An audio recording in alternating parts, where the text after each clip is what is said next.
con la pintura romana, si mal no recuerdo. Vimos los mosaicos como la primera de los estilos que desarrollaron, es tanto una técnica como un estilo. Es un estilo que desarrollaron originalmente los griegos, pero pues hay pocos vestigios de esto como griego como tal. Pero en Roma siempre se han encontrado muchos más, tanto porque por el evento de un lugar en específico que preservó todo, como también porque muchas de las ciudades, muchas de las construcciones eran soterradas y luego construían encima de ellas. Entonces, la mayoría de esos, como son pisos, se conservaron bien. Casi que cada mes aparece algún lugar en alguna parte de lo que fue el Imperio Romano donde se han encontrado mosaicos. Van a hacer una construcción en algún lugar, comienzan a abrir el suelo y se encuentran con una capa donde hay mosaico. Entonces eso es lo que ha ayudado pues, a que tengamos tantos vestigios de eso, del periodo romano. Los mosaicos, recordarles que se hacen a través de las denominadas teselas, y las teselas son trozos de piedra de colores, trozos de cerámica esmaltada, que llevan colores. Es como que les diga, miren, hacían una tabla de una lasca, en este caso de barro, que es como una tabla, la cubrían de color de engobe, le ponían un esmalte, la sometían a cocción y cuando salía era como un azulejo, como los azulejos que ustedes conocen. Luego esos azulejos entonces los rompían, los cortaban muy bien en trozos que luego eran los que utilizaban para complementar aquellos colores que no tenían. De esa manera pues la variedad de color era bastante grande para esto de los mosaicos. Y bueno, está el dinamismo que se logra sabiendo pues trabajar muy bien la técnica. Acá, todo eso es hecho a través de mosaico. Y aquí un acercamiento más a este otro. Y para ver, pues, cada uno de esos trozos que ven ahí de material, cada partecita que ven ahí es una tesela. Por eso a la obra, ellos no le llamaban mosaico, le llamaban opus teselatum. O sea, la obra hecha con teselas. Eso es esto que vemos por acá. Y bueno, lo que les mencionaba ya, pues hay muchos lugares donde se han encontrado a partir de excavaciones que se hacen en los pisos, varios, un mosaico de Ganímedes, el de Narciso, siempre con mitología grecolatina. Este, que creo que fue el último que vimos, acerca de la cantidad de información visual que encontramos acá, el detalle, el color, pareciera que visto a la distancia, parecía como si fuese hecho con pincel. Y si nos acercamos, pues veríamos que la superficie, como le llamamos actualmente, como si estuviese pixeleada. Cada uno de esos cuadritos que vemos por ahí, pues son trozos de teselas. No conocen la perspectiva, entonces por eso la manera de hacer esto, la parte más cercana es más angosta y la más lejana es más ancha. No conocen ellos la perspectiva como tal, aunque sí la representan, porque sí está ahí. Esta es una perspectiva, aunque inversa. Acá hay perspectiva también en esto. Entonces sí la observan, pero no la logran manejar. Bien, otros mosaicos más que vimos por ahí. De las bañistas, perdón, gimnastas, que le llaman también a veces las bañistas, realmente lo que representan son gimnastas, son mujeres que están desarrollando ejercicios. Los gimnasios, acuérdense, es muy similar a los gimnasios griegos, eran pues no como los que actualmente vamos solo a hacer ejercicios, sino que ahí se aprendían muchas cosas. Pero pues acá nos representan. Entonces ahí vemos que pues tienen solamente dos piezas de ropa, muy similar a la ropa de playa que conocemos actualmente. Bien. Luego tenemos un caso de retratos también elaborados en el área funeraria, en una área de Egipto que se llama Fayum. Acá, pues, acuérdense, Egipto conquista, no, perdón, Roma conquista Egipto, se convierte en una provincia romana. Entonces, en varios de esos lugares se desarrollan costumbres romanas mezcladas con las costumbres egipcias. Entonces la costumbre egipcia de embalsamar se mantiene. La costumbre romana de retratar al difunto se mantiene. Entonces, al juntar esas, nos encontramos con un tipo de arte bastante muy bien depurado, retratistas prácticamente, que desarrollan pues la labor de hacer una imagen de la persona difunta o en el caso de familiares que ya han fallecido. Esto lo hacían sobre madera, sobre papel en algunos casos, y se colocaban encima de los sarcófagos de los difuntos, como una manera pues de recordarlos. No tenían una máscara funeraria, por ejemplo, hecha en escultura, pero tenían entonces un retrato hecho pictóricamente que servía para representar pues justamente al difunto. Acá vemos, hay un símbolo, si se fijan acá, la esvástica, esta es una cruz, les recuerdo, no podemos hacer la relación en esta época con el uso que le dieron durante la Segunda Guerra Mundial, sino que ese es un símbolo bastante antiguo que tiene que ver con las culturas orientales. Probablemente el difunto pues tenía alguna quizá familiaridad con el mundo oriental, quizá la India o un poco más allá en China. Ahí tenemos eso, según lo que se sabe, pues eran hermanos estos personajes.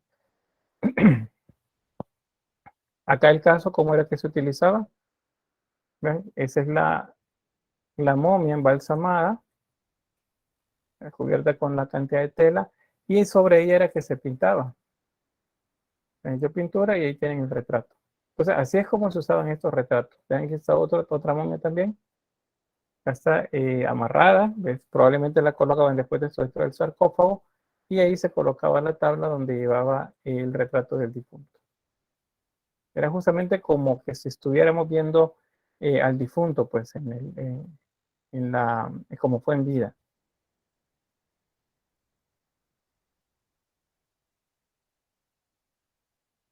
Otros ejemplos. Eh, la técnica pues, es bastante naturalista.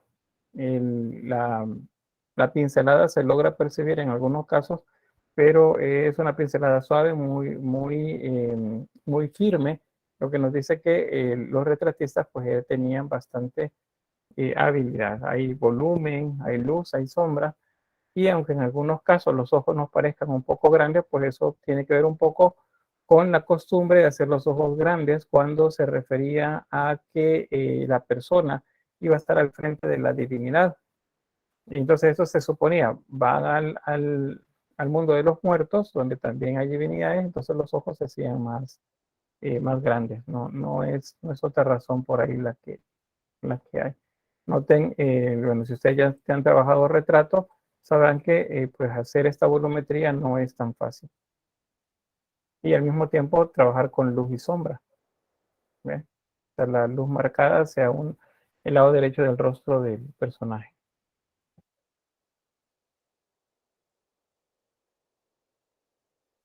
Veamos por acá. Darwin dice, tenía buena memoria para recordar la cara del difunto, porque para retratarlo estando ya embalsamado no se podía ver.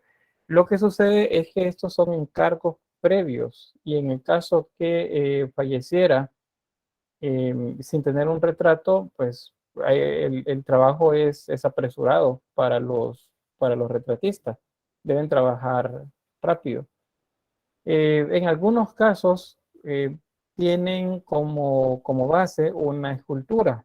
El difunto, bueno, mientras estuvo en vida, se mandó a retratar en una escultura y es un retrato, ¿verdad? Entonces, luego a la muerte del difunto, es ese retrato el que servía de base para generar luego el resto del trabajo, porque el retratista no es que era familia del difunto, entonces por eso descartamos ahí un poco eso de que se acordaba cómo era el difunto, o sea, no, a él llegaban con encargos.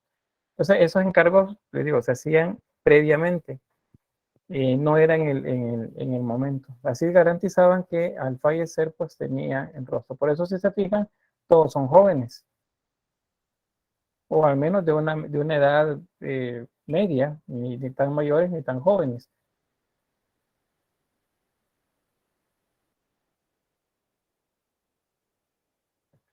¿Sí? Y ahí pues otros más. Ahí.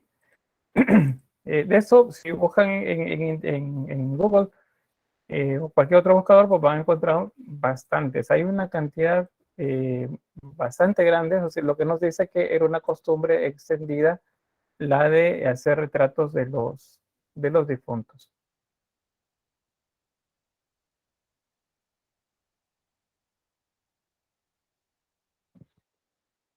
Bien, avanzamos.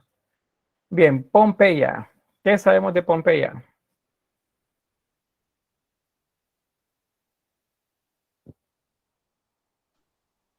Que fue una isla que explotó por una erupción.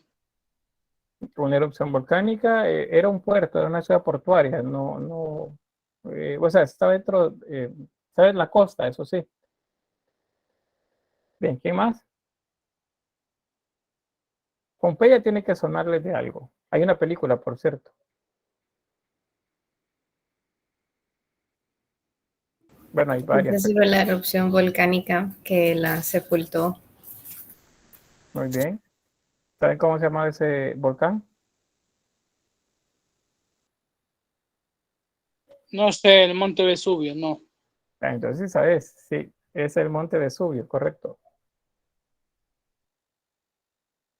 Bueno, dice Susana, ciudad que fue soterrada por la ceniza de la erupción del volcán. Ya se lo dijeron, sí. Es mejor por eso activar el micrófono. Bien, entonces Pompeya es un lugar que nos interesa. Aquí nos dice Allison que se ubica en Italia y la erupción fue tan fuerte que convirtió en piedra a las personas con su lava. Bien, ya vamos a ver un poco acerca de esto, del evento eruptivo que pues provoca el desastre, la tragedia humana, porque hay una tragedia humana ahí en Pompeya. Más allá, pues que yo les pueda decir que pues gracias a esa erupción volcánica que se logra saber mucho de la cultura romana, del arte romano, se sabe mucho gracias a la erupción volcánica, pues hay que decir que fue una tragedia y fue una tragedia bastante importante para la época. Vamos a ver más bien. Acá, este es un video, pero lo vamos a ver desde una pestaña de Chrome. Entonces voy a salir en un momento, voy a dejar de compartirles. Eh, y ya regreso entonces con la imagen de la pantalla. Solo busco nada más acá el video.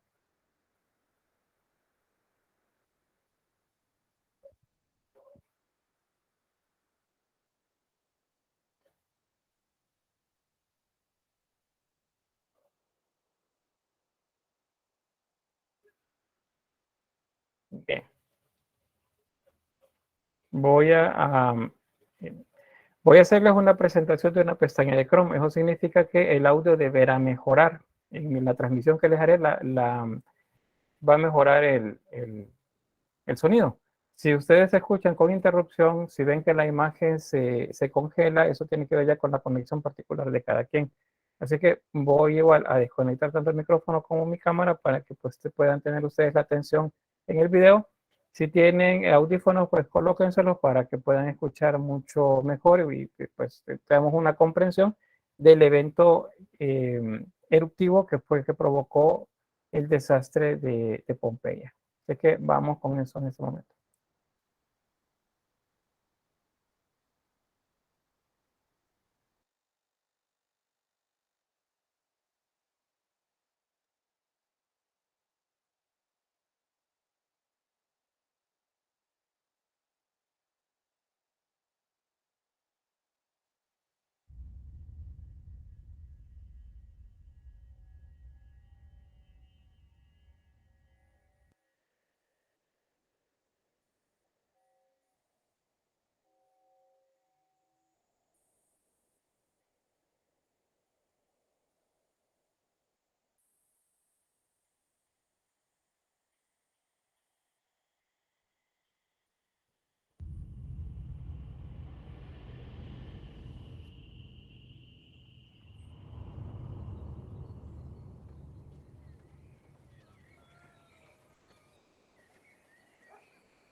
Bien, ahí tenemos en la imagen, pues, cómo al cabo de unas 24 horas, más o menos, según los historiadores, personas que en la época observaron el evento eruptivo desde una distancia considerable, desde ciudades a los alrededores. Según la reconstrucción de esos hechos, se hace en este video, pues, que ilustra cómo fue la erupción. Pues ya vieron, acá nos dice que no hubo lava en eso. Michelle dice, me recuerda a Joya de Serén, y es justamente eso lo que iba a comentarles, que es el mismo tipo de evento que sucedió en Joya de Serén. Por eso es que a Joya de Serén se le denomina la Pompeya de Centroamérica, que aunque a algunos antropólogos e historiadores no les guste esa comparación, pues al haber similitudes en cuanto a lo que sucedió, pues por eso se le denomina así. Eh, Fueron varias erupciones en un corto tiempo. Acá en nuestro país es el volcán Loma Caldera, por ejemplo, que hizo erupciones a lo largo de un par de semanas, pero en varios de esos días, en esas semanas, pues fueron erupción tras erupción, en la que caía bastante ceniza volcánica. Eso es lo primero. Lo segundo es que la cantidad o más bien, el material que sale del volcán no es lava.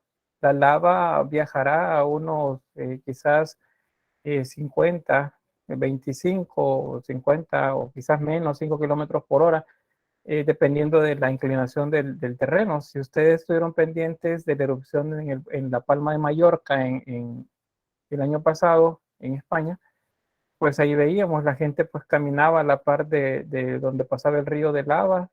Veíamos cómo la lava, ellos decían, pues avanza, por decir algo, 1 metro cada hora. Entonces es un avance lento que permitió que toda la gente evacuara.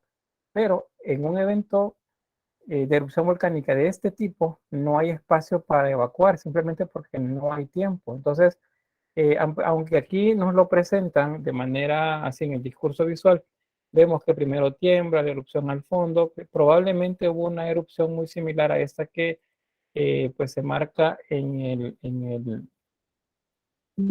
ya les digo, por acá. Lo voy a quitar el volumen. Esa, por ejemplo, si se fijan allá al fondo, viene moviéndose una nube. Y esa nube viene muy rápido, pues viaja a más de 700 kilómetros por hora. O sea, no hay espacio para que alguien corra por la velocidad a la que lleva. Y aparte de eso, la temperatura está arriba de 400 grados centígrados. Entonces estamos hablando de 4 veces la temperatura a la que hierve el agua. Y entonces, imagínense eso, les sorprende a media mañana, simplemente no hay nada donde correr. Entonces la gente que murió en Pompeya, pues ellos tuvieron o no tuvieron la posibilidad de compartir, para volver a la clase, no tuvieron la oportunidad de correr. Y eso es lo que lo atestigua las improntas o esos registros que hacen en Pompeya, donde aparece la gente que como que quedó congelada en el tiempo. Digo, no congelada porque probablemente lo que pasó fue que se calcinaron. Esa nube que les mencionaba viaja tan rápido y es tan el calor alrededor que va absorbiendo el, el oxígeno alrededor. Entonces, antes que llegue la nube, la gente comienza a sentir asfixia, porque el oxígeno se agota. Y luego, pues simplemente pasa la nube y la gente pues se quemó. Un evento, eso se los voy a compartir acá también. A ver, solo vamos a ver así rapidito. Y de hecho aquí hacen la comparación esa que les mencionaba. Acá en el 2018 sucedió esta erupción y pues la gente se quedó a ver, bueno, ya haber hecho erupción otras veces. Vean estos que están cerca de ese puente, este es como yendo hacia Ocotenango, pues la gente está ahí y siguen tomando videos. Creo que si TikTok hubiese existido en aquella época, pues hasta eso se hubiesen quedado tomando ahí. No sabían que esa nube no era humo. Esa nube son gases tóxicos a alta temperatura. Esa es como la primera parte, la que va llegando. Pero atrás de esa nube venía otra más grande. Hay mucha gente que murió que justamente fue en ese puente donde la encontraron. Eh, Ahí pues algunas imágenes. La gente apenas logró evacuar muchas aldeas de las que quedaron, que estaban cerca de la falda del volcán por el lugar donde fue la avalancha, por así decirlo, de ese material. Ellos sí lograron, no lograron salvarse. Esto es en Hawái, vean, es un tipo de volcán completamente diferente a eso. Las temperaturas suben los 700 grados, según lo dicen acá, en 700 grados centígrados. Perdida al revés el dato, es 700 grados centígrados y 400 kilómetros por hora. La velocidad que puede alcanzar ese flujo, llaman flujo piroclástico. Entonces, eso es lo que pasó por ahí, en Pompeya. Entonces, hay vamos a ver a la presentación.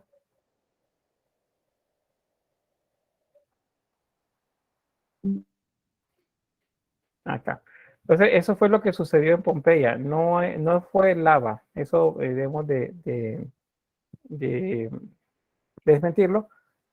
Pues no fue lava, es un flujo piroclástico. Y eso es muchísimo más peligroso que la lava, porque la lava les va a permitir evacuar, pero una nube de esas no. Entonces la gente, pues seguramente vieron la erupción, vieron la nube que venía, no saben exactamente qué es, y lo vemos ahí en ese video que les mostraba de Antigua Guatemala en el 2018, pues la gente simplemente se quedó a tomar fotos. Cuando vieron la nube, ellos pensaron es humo, y de hecho salen huyendo porque es una nube de humo, y dicen, viene la lava, pero realmente es una nube eh, tóxica e incandescente la que va bajando. Entonces eso fue lo que pasó en Pompeya. Acá tenemos otra, a ver, acá hay otro. Este eh, es igual, es una erupción volcánica también, ya hace unos 20 años, más o menos 25 años.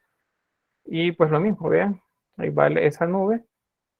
Cualquier cosa que está enfrente o al paso de esa nube simplemente va a ser calcinado, eh, y pues se va a quemar.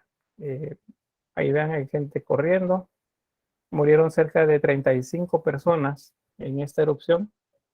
Ahí va la nube, va sobre ellos y pues no tienen, lo único que pueden pensar es en correr, porque quedarse no es una opción. Y si fuese lava, seguramente tardaría en bajar unas 24 horas la lava, pero eso no, eso es en segundos. Entonces, eso fue en Pompeya. Un evento muy rápido, quemó prácticamente la ciudad en una primera oleada, y luego a caer una cantidad bastante grande ¿cómo se llama eso? De ceniza. Creo que había uno más, fíjense. Este es sobre Pompeya. Este solo tiene audio por ahí.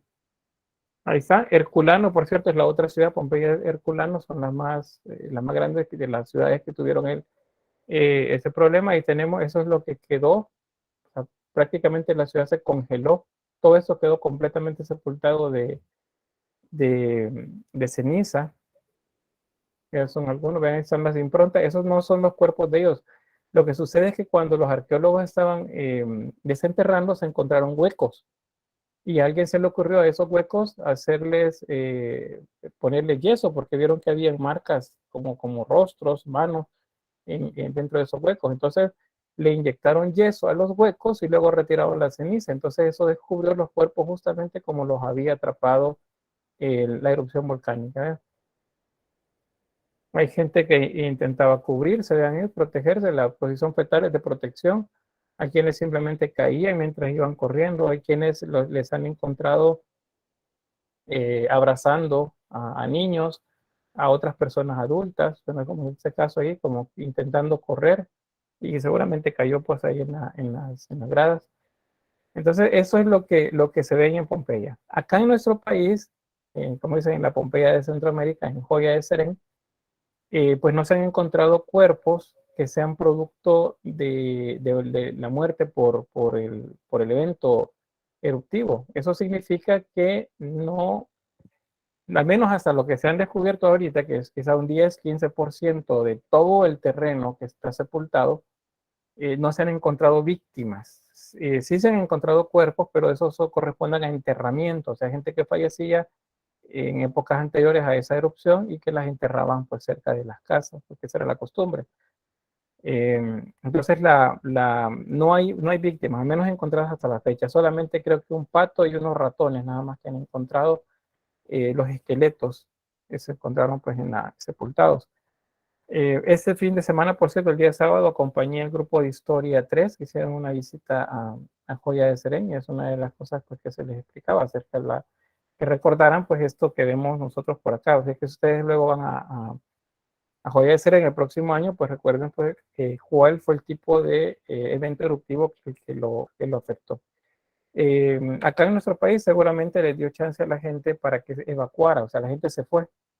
Los habitantes de Joya de Serén se fueron antes que viniera lo peor. Y luego, pues, semanas, quizá meses de lluvia continua de cenizas, fue sepultando la ciudad hasta que la dejó completamente cubierta, que es lo que sucede en Pompeya. Ahora bien, ese evento, pues, lo que hace es que preserva las paredes de la ciudad de Pompeya, especialmente, aunque Herculano les decía, también es otra ciudad importante, donde se ha encontrado bastante, pero Pompeya era como una ciudad donde había gente con bastantes posibilidades económicas, y entonces el arte está más presente, más palpable en las domus de esta ciudad. Acuérdense que las domus son las casas de la gente, eh, digamos, de los patricios o de los dirigentes. Acá. Entonces, se sabe que se pintaba al fresco. Eso significa que se aplica una capa de repello en la pared y al mismo tiempo se comienza a pintar. O sea, no se repella toda la pared, sino que se repella solo una parte de la pared, y esa sección es la que se va a pintar. Luego, probablemente el día siguiente se coloca repello en otra parte un segmento más de la pared, y se avanza con la pintura. De manera que ambas se van secando al mismo tiempo, y eso permite que se adhieran más. Luego, ya una vez seca, se le aplica una capa de cera como manera de protector para que también brillara la imagen. Esa es la técnica, y es ahí donde encontramos pues imágenes como esta.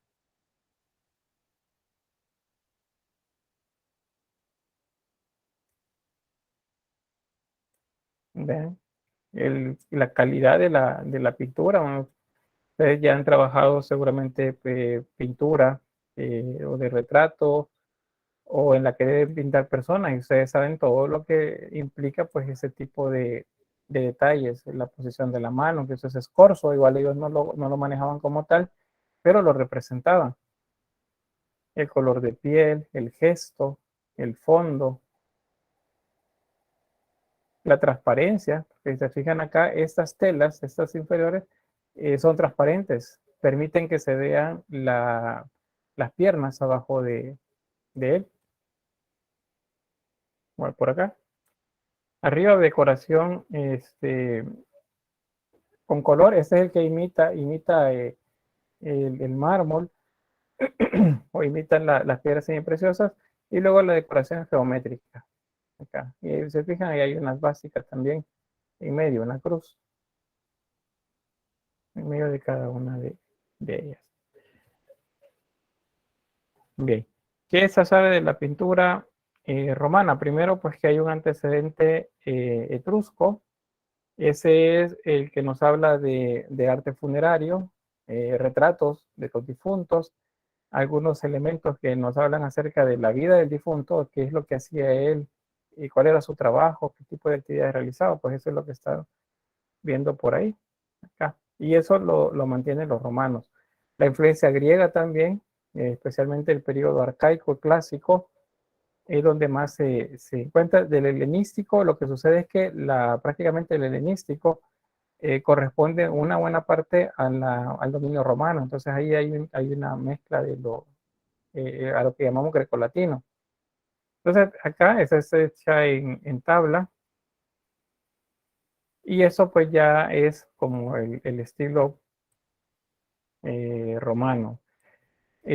Cuando veíamos sobre la pintura griega, les decía que la pintura griega hay que entenderla a partir del ejemplo romano, y es porque si los romanos tenían esa calidad de trabajo, los griegos lograron también desarrollar uno muy similar a este. Probablemente tenía un poco más de lo que le llamamos idealismo, porque pues era lo que buscaban los griegos. Los romanos no, los romanos es el retrato lo que trataban de encontrar. Aquí tenemos a dos personajes en una actitud muy cercana. Este es un banquete. Acá, y podemos ver ahí pues el vino, cada uno tiene copas, y es un banquete al aire libre. Este otro más, le da el cisne, ven ahí, esa es la ceniza, y acá es donde han descubierto una parte del mural. Sucede que esto, por cierto, porque muchos de ellos están como calcinados, como quemados, lo primero que cae de los techos, perdón, de las edificaciones es el techo. Y como está cayendo ceniza, esa ceniza no viene fresca, es ceniza caliente. Están cayendo también estos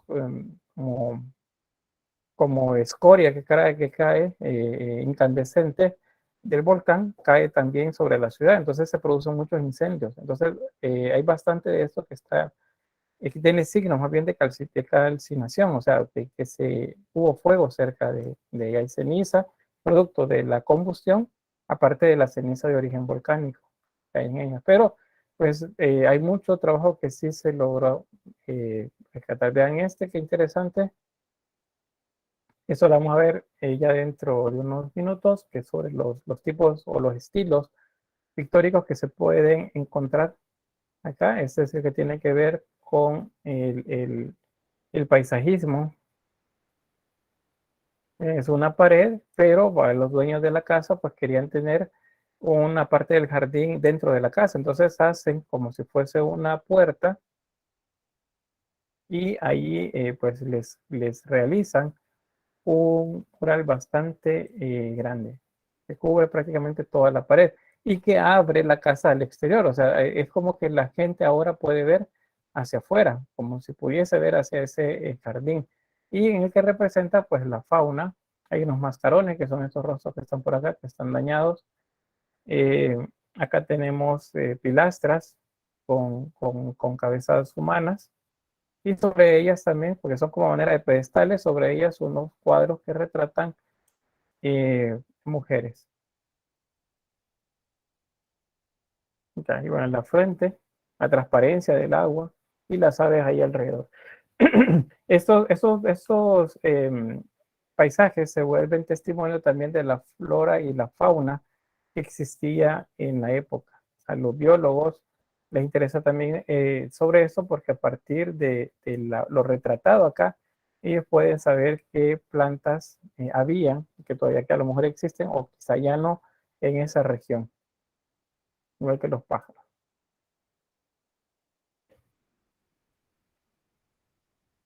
Bien, esta es la denominada Vía de los Misterios. Es una domus, es una casa en la que el gran salón pues está cubierto de murales hacia todas sus paredes. No es que corresponda a algún misterio o alguna historia así un poco extraña alrededor de la casa, sino que así le denominaron temáticamente a este espacio. Y ahí las imágenes que les mostraba al inicio. Vean que hay secciones que se cayeron, eso es porque partes de la casa colapsaron. Hay muros que se caen, hay vigas que caen sobre las paredes y las quiebran, y hay otras que se logran conservar mejor. Entonces esto poco a poco se fue cubriendo de ceniza hasta que lo cubrió completamente. Y eso, les repito, es lo que hizo que se preservara el arte. Acá. Ahí vemos la imagen que les mostraba al inicio, es esta que está acá.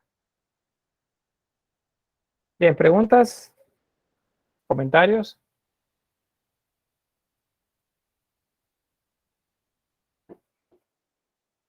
¿No? ¿Todo bien? A ver, dígame, Andrea. Sí, allí ya habían estudios de anatomía como tal, como de huesos y todo eso. Sí, hay estudios de anatomía médica, no tan minuciosa como la tenemos actualmente, o sea, no hay modelos que nos hablen de sistemas, de los sistemas que tenemos dentro de nuestro cuerpo, pero sí sabían cómo funcionaba y qué había dentro. Ahora, el artesano, el pintor que hacía esto, tenía conocimiento de eso, pero principalmente de anatomía superficial. Quienes sabían de anatomía interna normalmente eran los carniceros y los que desarrollaban la curación. No digo la medicina porque no es que había medicina como tal, pero sí la curación a partir del estudio de la sintomatología y luego la aplicación de ciertos medicamentos naturales, pues eso sí estaba. Y ellos eran los que conocían un poco más del cuerpo. Pero no es que tuvieran así tan minucioso, pero sí los hay. Para los artistas es importante el conocer la anatomía humana, pero los romanos no usan tanto el canon para la construcción de ella, sino que, aunque sí hay referencias, sí tienen un canon, no un canon, sino un estándar, una norma sería para la construcción de la figura humana, pues no siempre está aplicado, porque sacamos el canon acá y vemos que la cabeza está muy pequeña. Probablemente una pierna esté más larga que la otra. Entonces ellos más bien se fijaban en los aspectos de la temática, del detalle, de la escena, más que de la anatomía como tal. Caso contrario de los griegos, pero les decía, si la pintura griega la podemos estudiar a partir del ejemplo romano, una diferencia grande sería pues la aplicación del idealismo. Eso lo hicieron únicamente los griegos, los romanos no. Bien, ¿alguien más?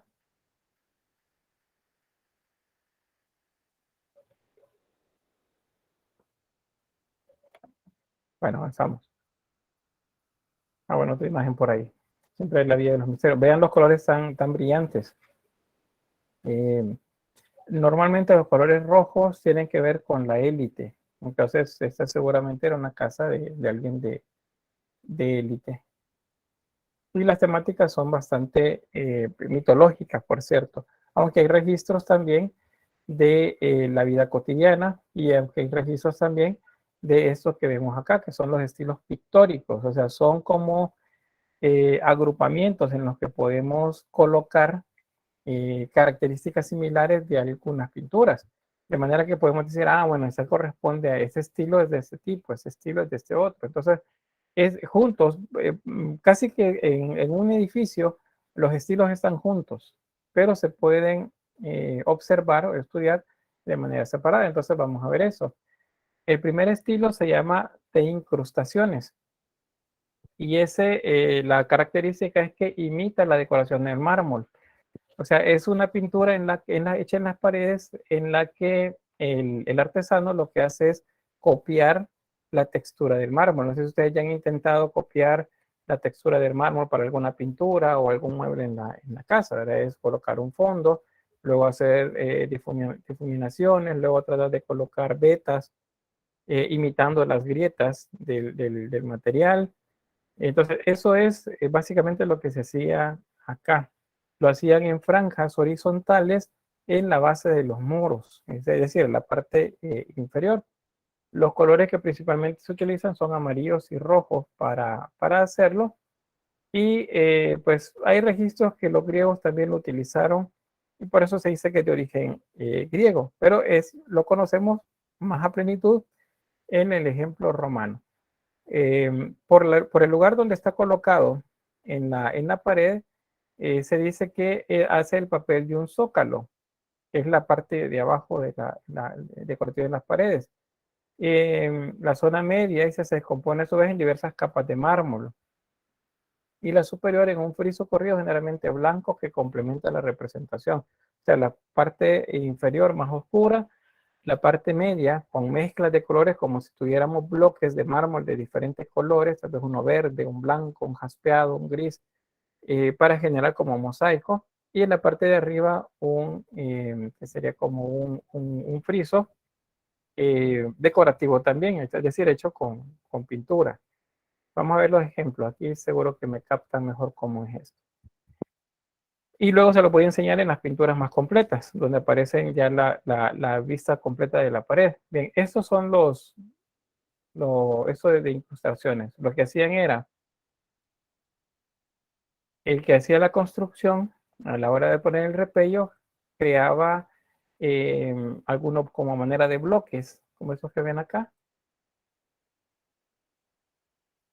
Estos otros. Y luego venía el artesano pintor y entonces él se dedicaba a decorarlos a manera de imitar diferentes tonos de mármol en la pared. O sea, de tal manera que parecía, vean este es una sola pieza, pero pareciera que tiene incrustaciones, y por eso se le llama así, de estilo de incrustaciones, porque parece que como si han incrustado trozos de mármol en la pared para generar este diseño. Este está alrededor de una puerta. Y el friso que les decía en la parte de arriba, en este caso es volumétrico, es hecho con mármol probablemente, o con estuco. En otros casos, pues es pictórico, o sea, va parte de la decoración también por ahí. ¿Se entiende ese? ¿Sí? ¿No? Bien, gracias, Carlos. Bueno, el segundo estilo, a este se le denomina arquitectónico. Y en este caso muestra un deseo, una posibilidad de abrir la pared al exterior. Es como que yo tengo acá, bueno, tengo un cuarto, tengo mi cuarto, pero el cuarto se me hace pequeño, entonces digo, bueno, voy a pintar un mural en el que voy a hacer un paisaje y voy a generar una ilusión óptica que parezca que la pared que tengo a mi derecha se proyecta en el fondo, como si fuera una casa más grande, y el paisaje pues complemente el edificio. Entonces a esto, eso es lo que se refiere el estilo arquitectónico. Colocaban columnas, por ejemplo, pintadas, de manera que si yo entraba a la habitación, yo veía un par de columnas que eran reales, pero atrás de ellas, y más cerca, otras dos columnas. Entonces yo las veía desde la puerta y parecía como si de verdad había un pasillo ahí. Y hay muchas caricaturas, por cierto, que nos generan estas ideas o programas en los que bueno, nos muestran de manera cómica cómo en una pared se pinta una puerta, por ejemplo, o se pinta un pasillo y luego la gente choca con la pared porque cree que el pasillo realmente existe. Entonces, colocando ese ejemplo acá, con lo que les estoy explicando, es hacer justamente la ilusión que hay un pasillo, que hay una puerta, que hay una ventana y que a través de esa ventana o esos pasillos yo puedo ver algo más hacia allá. Todo eso conduce, nos dice acá, a un paisaje imaginario que sin embargo abre la habitación a un espacio más amplio. Aquí tenemos dos ejemplos. En aquí tenemos columnas, las columnas son reales y atrás de ellas podemos ver otras columnas. Y si se fijan, hay perspectiva. Yo sé que ustedes ya han trabajado perspectiva. Entonces, hay perspectiva acá, pero resulta que la perspectiva no corresponde a un estudio real de los objetos, sino que ellos lo ven, pero es una perspectiva quebrada. Sigue siendo yuxtaposición la que realizan para generar esas profundidades. Acá, por ejemplo, en este paisaje, en la pared, vemos allá en el fondo una rotonda. Y la rotonda no corresponde en perspectiva a esta que vemos acá. Ni tampoco a las columnas que luego vemos por aquí. Acá otro más, vean, estas columnas son pintadas y pareciera que son reales. Acá hay una puerta en la pared, unas columnas, y luego pareciera que hacia atrás de la puerta nos encontramos en un espacio abierto, porque vean, hay cielo ahí. Vemos edificios en la parte de atrás. Acá vemos perspectivas, si se fijan. Sí, hay una idea de perspectiva, pero no es una perspectiva razonada. Por eso es que no podemos decir que existe como tal. Acá hay aplicaciones de ella, pero básicamente es, les repito, sigue siendo yuxtaposición la que vemos aquí. En este ejemplo se ve mucho mejor. Vean, columnas pintadas. Hay otras columnas atrás. Una rotonda en el fondo. Un arco acá. Y esta otra. Vean, hay una puerta. Se percibe la profundidad acá. Y dice, mire, no, pero ahí hay perspectiva. Sí, pero vean las perspectivas del resto de la edificación. El punto de fuga va hacia abajo. Esta va, pareciera que en la misma dirección, pero un poco más arriba. Y esta va en sentido contrario. Entonces no hay un uso de perspectiva. Aunque les parezca, no me pueden decir que hay uso de perspectiva en la construcción. Hay yuxtaposición y una ilusión de profundidad. Nada más por ahí. Entonces a este estilo se le llama arquitectónico. Es el segundo estilo pictórico desarrollado por los romanos. Este otro que correspondería similar al que vimos al inicio, el del jardín. Vean, este otro es una habitación. Acá probablemente esto se encontraba bajo techo en el momento de la erupción. Y lo que sucedía es que entrábamos a la habitación y pareciera que estábamos en un jardín, porque nos proyecta una barda separada, hay una distancia marcada entre esto que es estilo incrustaciones. Vean aquí, este es estilo incrustaciones, la parte de abajo, como el zócalo de la pintura, de la pared, perdón. Y luego sobre eso la pintura. ¿Preguntas? ¿No?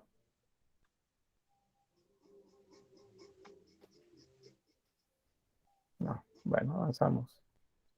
Bien, el tercer estilo a este se le denomina ornamental. Este es bastante similar al arquitectónico, pareciera, de hecho corresponden a la misma época de desarrollo, pero hay una menor preocupación porque las escenas representadas sean profundas.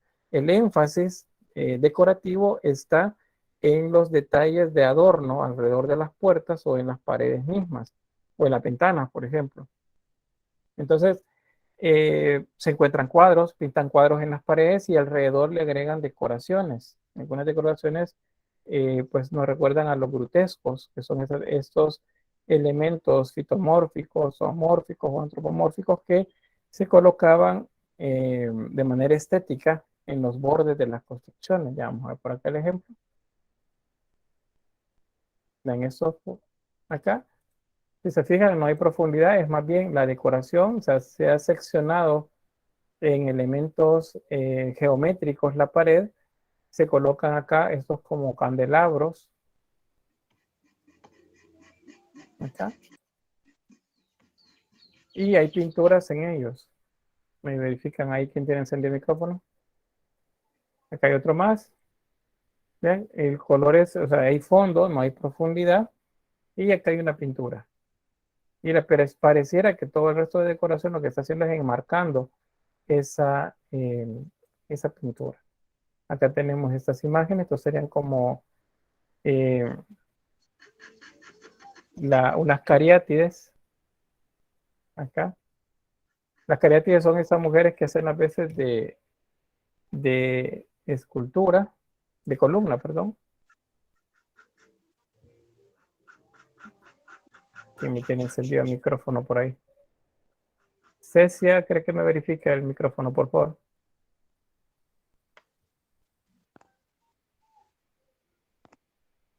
Ya, gracias. Bien. Entonces, eso es lo que vemos acá. Este es más decorativo. Vamos a encontrar algunos elementos que nos recuerdan la parte arquitectónica, pero acordémonos, en este estilo decorativo no hay profundidades tan marcadas, pero sí encontramos cuadros En esos cuadros puede haber profundidad, no son ventanas, sino que son cuadros en los que se muestran escenas como esta que vemos acá, y la decoración está alrededor de ella. Vamos a ver otros más. Ahí tenemos, ¿ven? Son fondos más planos. Sí vemos pinturas, pero eso lo que nos está sugiriendo es que son decoraciones como si hubiesen intentado hacer papel tapiz, como colocar tapiz sobre las paredes. Y el grutesco que les mencionaba son estas decoraciones así tan minuciosas en los bordes, en las paredes, acompañando los frisos, acompañando las columnas. Este es el ejemplo. Esto es un grutesco, solo que pictórico. Ahí podemos ver la calidad de trabajo. El volumen es obtenido a partir de manchas. Eso se percibe en las pinceladas que todavía son observables. Vean acá, eso es lo que le da relieve. La luz, la sombra que le colocan a la imagen. Y otros más por acá.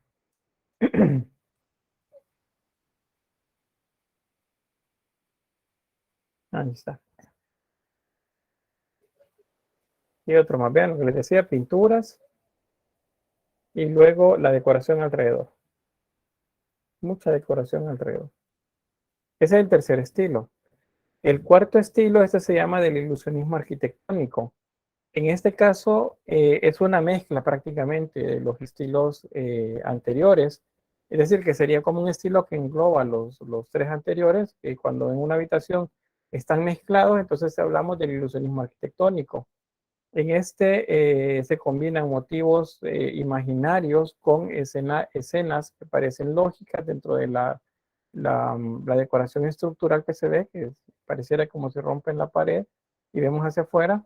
A eso se le llama barroquismo conceptual, por cierto. El barroquismo, aunque la palabra barroco es un estilo que van a estudiar ustedes en la historia 2, el término barroquismo se aplica cuando estamos hablando de algo sobrecargado de decoración o sobrecargado de información. Ustedes le ponen mucha decoración a una imagen, entonces le van a decir es barroca. ¿Por qué? Porque está llena de decoración. O sea, el término sirve para designar aquello que está lleno de decoración.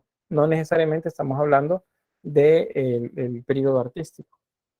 Entonces decimos que hay un barroquismo conceptual acá y se acentúan los espacios y fingimientos ópticos. Vamos a ver por ahí 4 ejemplos.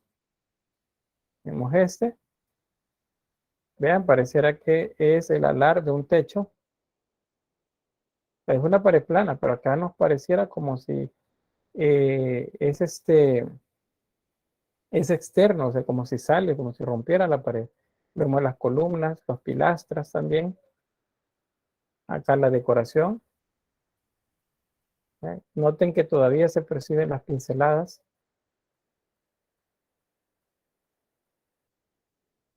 Otro más, vean que hay cuadros, hay profundidad. Es otro igual. Hay cuadros, hay ventanas que nos abren el espacio hacia el exterior. Está el estilo de incrustaciones acá abajo. Se pintó como si fuesen realmente bloques de mármol los que se pusieron por ahí. Y aquí otro más. Este también pasaría por el último estilo. Y noten acá la parte de incrustaciones, que es el zócalo, la parte inferior. Y luego las pinturas. Este es el ilusionismo arquitectónico, se llama. Y aquí algunas pinturas. Esta siempre es pintura mural.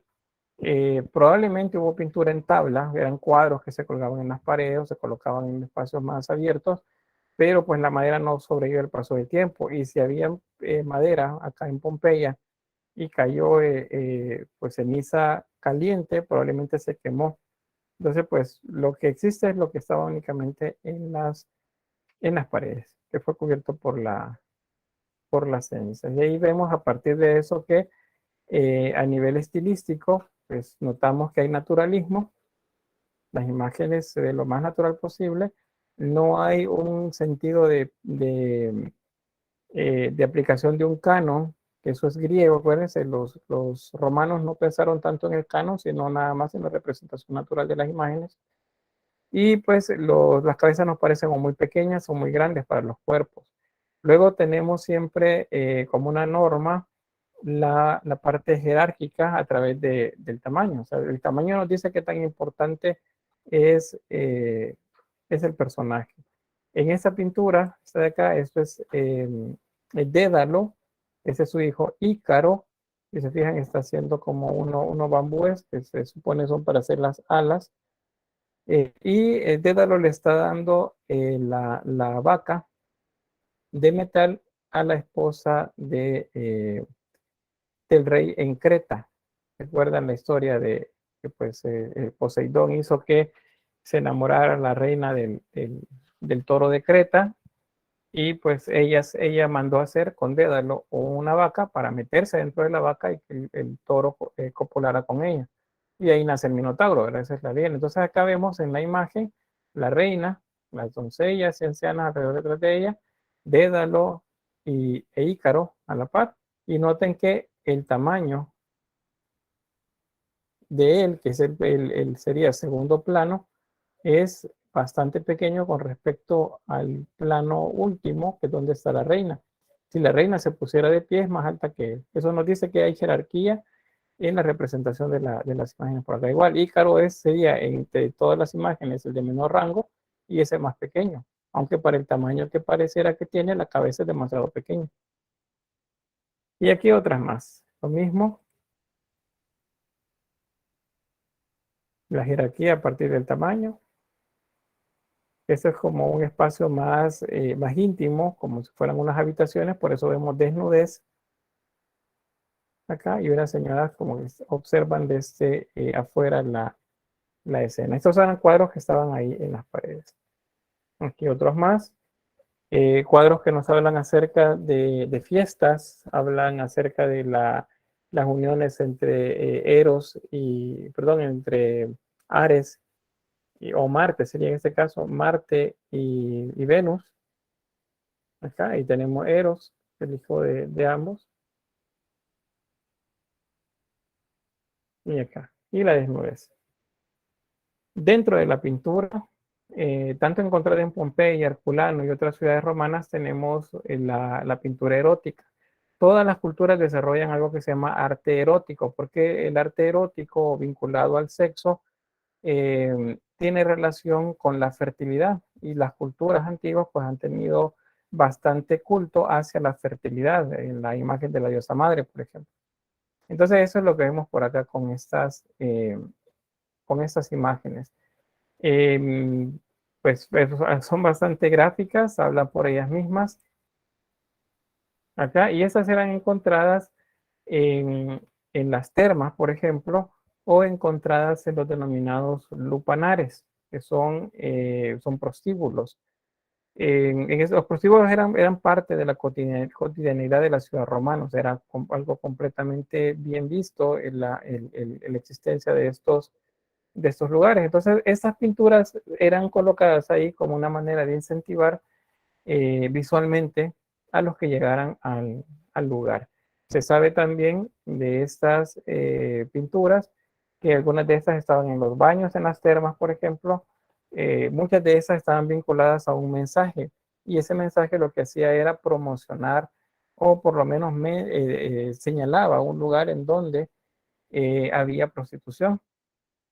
Entonces era casi como que decir anuncios como los que actualmente pudiéramos ver en un lugar, ¿verdad? Vemos el cartel que anuncia que hay alguna actividad en cierto lugar.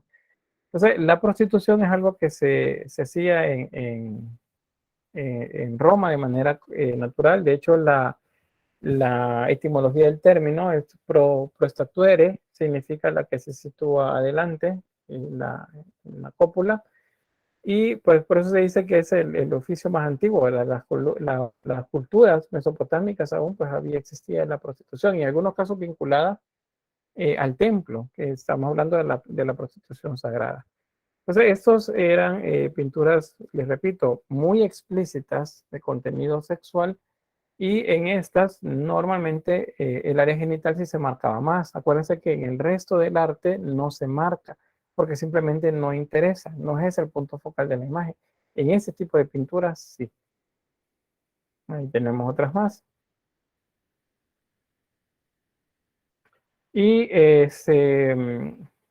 otro dato sobre esto, que no solamente era pintura, también hay orfebrería, hay objetos, hay braseros, por ejemplo, hay lámparas, ¿cómo se llaman estos? Divinidades también, eh, con contenido erótico, que se utilizaban como divinidades de culto privado. Eso es lo que sucede con esto. Una duda dice que siglo dijo que era ese. Ese es el siglo I después de Cristo, si hablamos de Pompeya. La pintura que les he estado mostrando está entre el siglo I antes de Cristo y el siglo III después de Cristo, en ese rango de tiempo. Bien. Luego pasamos entonces a la orfebrería. Se sabe, pues ya hemos visto, hemos mencionado, que los romanos eran buenos para el desarrollo de la orfebrería. El trabajo en metal se les daba bastante a ellos, especialmente por la experiencia que tienen en la elaboración de herramientas y de armas. Entonces, desde el inicio, en esta etapa que está cercana a las relaciones comerciales que tenían con, con Grecia, se producía pues ese intercambio de, de trabajos en metal. Y seguramente de esa forma fue como también el oficio pues pasa a Roma. En Roma lo desarrollan bastante bien. Entonces, ya romanizado el arte, se conserva durante los primeros 2 a 3 siglos del imperio, la tradición griega, pero poco a poco pues, va desapareciendo hasta convertirse ya en un estilo propiamente romano. Los objetos en bronce, en plata y en oro, pues son muy abundantes en la cultura romana. ¿De qué dependerá que tengan o no eso? Pues del recurso económico que tengan. Son muy ricos, entonces pues abundará la plata y el oro. Si son de un estrato menor o quizás no ciudadanos, o sea, donde está el grueso de la población, probablemente son en bronce los instrumentos que tenían, especialmente herramientas o utensilios para la cocina también. Aquí hay algunos ejemplos de eso. Vean, ollas, como manera de cacerola, como le llamamos actualmente, herramientas para la labranza, para la carpintería, para el trabajo, así en general, pues había muchos de estos. Y luego también el trabajo eh, de las armaduras que utilizaban, de los pectorales que utilizaban, de los cascos, de la armadura o de los escudos que también utilizaban para las batallas. Se sabe también del trabajo en la numística o numismática, que es el trabajo en monedas, en sellos también, como este que se ve acá. Entonces hay mucho trabajo en este y otros más. Aretes, monedas, collares, platos, vasijas, pues una cantidad bastante grande de... Esos son lámparas de aceite. Acá llevan un mechero. Acá en nuestro país hace mucho tiempo, no sé, bueno, supongo que se siguen utilizando los que se llaman candiles, que son prácticamente mecheros. Se les colocaba gas o gasolina y se le ponía una mecha y luego se encendía, pues y ahí estaba quemándose el líquido, que era el combustible. Entonces algo así, acaso lo que estas son lámparas de aceite.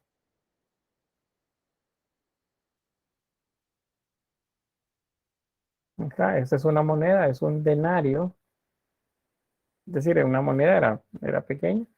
Este es un escudo. Que tenga incrustaciones de piedra significa que esto era de algún líder de alto rango, porque era pues como era mucho más caro. Espejos de bronce también, en este caso son partes del ajuar de guerreros.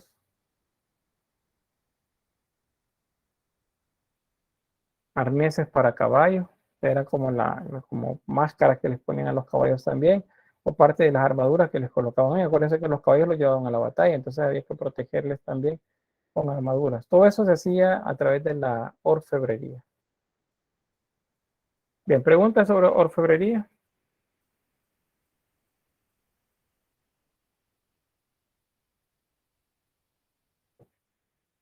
No. Bueno, gracias ahí. En cuanto a la cerámica, pues hay mucha producción. También se utilizaban bastante como utensilios. Los utilitarios se sabe que eran de ese tipo porque están gastados en la parte interna y un poco más en la interna que en la externa. Los que eran votivos, o sea, utilizados para la realización de algún tipo de rito, esos tenían más intacta la pintura de engobe, por ejemplo, o los decorados en relieve, como ese que vemos por ahí. Se utilizaba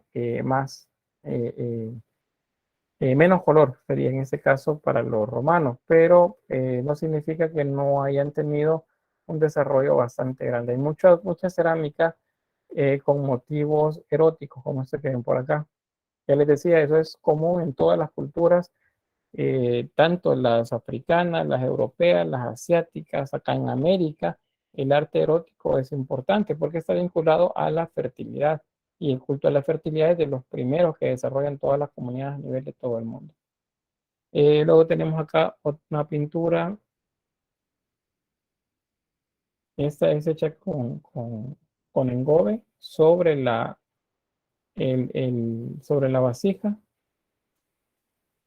Ven ahí, esta tiene alas, significa que es una victoria, es una Nike. Acuérdense, la idea de ángeles no existe en este momento con alas, no tiene ningún tipo de espacio en este momento, pues eso. Pero las Nike sí.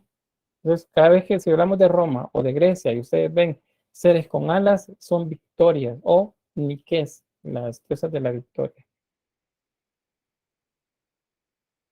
Bien, dentro del mismo periodo romano vamos a encontrar que en Egipto, por ejemplo, se desarrolla también cerámica. En este caso es un poco compleja. Hay de incrustaciones también. Se hacía en la vasija de barro, pero luego de realizada se le colocaban incrustaciones acá como manera de hacer un pequeño mosaico dentro de la superficie exterior o en la superficie exterior. Acá. Las niqués, ¿qué son? Vamos a ver a las niqués.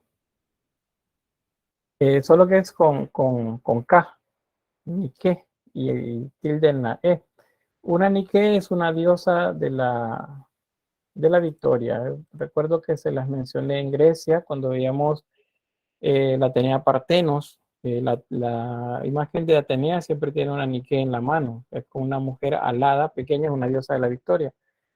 La victoria de Samotracia, esta imagen griega también es una victoria, es un ser que gobierna pues a todos aquellos que vencen en la batalla, por ejemplo.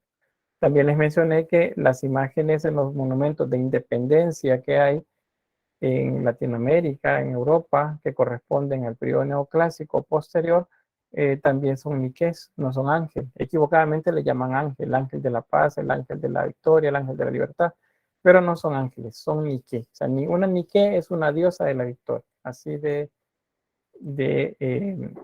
corta la definición. Bueno, avanzamos. Publicidad, este es otro de los aspectos que se veía acá. El alba y los libeli son dos tipos de publicidad que se desarrollan.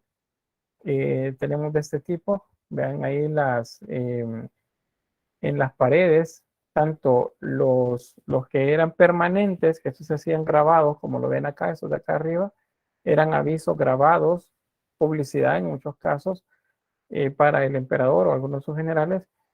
Otras se hacían con pintura en las paredes también. Esta que vemos acá. ¿Ven? Se escribía con pintura en las paredes y lo que se hace es promocionar algún negocio. Por ejemplo, acá adentro se produce calzado, acá adentro se produce ropa, cosas así, era lo que se colocaba. Acá se trabaja en madera, y así otro más. Y también otro, lo que se refería también a la publicidad erótica. Eran avisos que promocionaban los lupanares, o sea, los lugares donde se desarrollaba la prostitución. Otros más. Las pinturas que les decía son justamente publicidad erótica que hacía alusión a los lupanares, o sea, a los prostíbulos. Eso lo encontraban en las termas, por ejemplo. No sé si no significaba que en las termas se hacía, sino que publicitaba para que la gente después de las termas se fueran para esos lugares. También acá tenemos estos, ¿se fijan? Órganos genitales femeninos y masculinos, que estos son o representaban que en ese lugar había prostitución. Ahí. Este otro, bueno, voy a comenzar con este de acá que está en el suelo. Vean, en el suelo tenemos un órgano masculino. Acá hay un pene en la piedra grabado y ese está señalando hacia un lado. Entonces la gente que llegaba a los puertos, por ejemplo, los veía en el suelo y simplemente caminaba en dirección hacia donde apuntaban. Ya veían uno en una pared, está apuntando hacia allá, entonces seguían esa dirección hasta que llegaban a los lupanarios. Entonces eso es publicidad que se hacía para estos lugares. Pero igual lo era para, como les decía, lugares donde se trabajaba ropa, donde se vendía pan, y así pues. La publicidad, podemos ubicar ya un tipo muy sistematizado de ejemplos a partir de Roma. Antes de Roma, pues también tenía su manera de publicitar las cosas, pero es con Roma donde vemos más ejemplos ya bien ordenados y organizados y con una idea de que llame la atención del público. Dice, ahí ya es muy similar al alfabeto latino y eso tiene una razón porque, pues acuérdense, los romanos hablaban el latín, hablaban dos modalidades de latín, el serbo nobilis y el serbo vulgaris. El serbo nobilis de la élite gobernante y el serbo vulgaris del pueblo común. Por eso es que todo está en latín, que ese era el idioma de ellos. En territorio griego probablemente había más textos en griego, pero acuérdense, por lo mismo de la romanización, los romanos querían que pues se hablara hasta su idioma en los lugares a donde iban. Entonces, pues, seguro también en estos lugares había más de algún ejemplo de escritura en el latín. Bien, ¿alguien más?